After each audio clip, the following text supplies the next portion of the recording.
Merry Christmas! We are almost done with 2024, and I have a little Christmas present to share with my writing friends. Free advice. Haha. I know what they say about that. You get exactly what you pay for. But I think I'll share it anyway, and maybe readers will want to ring in and say, yeah, I think she's right, or nah, she's full of hoo-ha. I just want to encourage you as you are maybe wrapping up your writing project for the year or planning a new one for 2025. Things to keep in mind. I know you've probably heard this before. Concept. What is the concept of this book? What is going to make this book different and stand out? What's going to make readers say, oh, I want to read that? They say that there's nothing new under the sun. Every story has been told.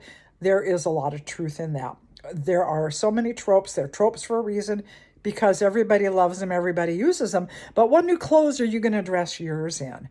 So that's number one to keep in mind. Your character.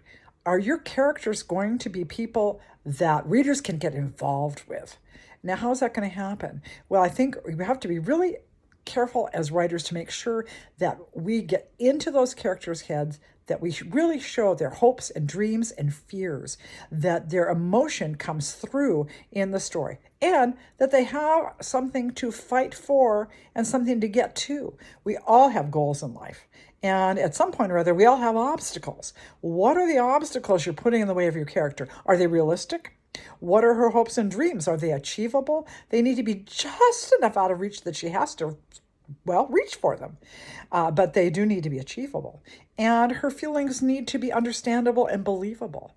Is that going to be happening with your characters? Show that emotion on the page. We're emotional people. We all have it. We all fear. We all get angry. Sometimes we get bitter. Sometimes we get mean.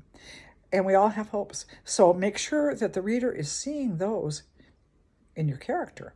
Also, conflict. This is such another biggie. I just was reading a book recently and kind of slogging through it and actually skipping a couple of pages. And I thought, okay, wait, why am I doing this? Why am I skipping pages? And then I realized, because nothing's really happening here. People are just sort of talking and we're just sort of drifting along through the scene. There's no conflict. There's no oomph to it. And we need that. We need conflict on the page. It needs to be either outward conflict between people or somebody struggling to get up that mountain, or it needs to be inner, struggling innerly. What am I going to do about this? But we can't just have characters sitting and talking, going, boy, this sure is a good mojito. Or, wow, that's a lovely cup of tea. Yeah, let him have a break for a cup of tea. Let your heroine take a breather from slaying dragons, but it can't be a long break. She's got to get back out there. There are more dragons to slay. So make sure that you keep things moving on the page. There should be conflict, and at the end there should be some sort of resolution or determination.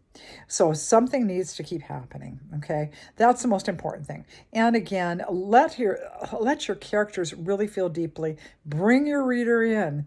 And if you do, they're going to root for your character in the end. They're going to be happy. They're going to cry right along with her character when she's crying happy tears, and they're going to say, doggone, I'm glad I read that book. So those are just some thoughts as we work on our next writing projects. Happy writing, everybody, and Merry Christmas and Happy New Year.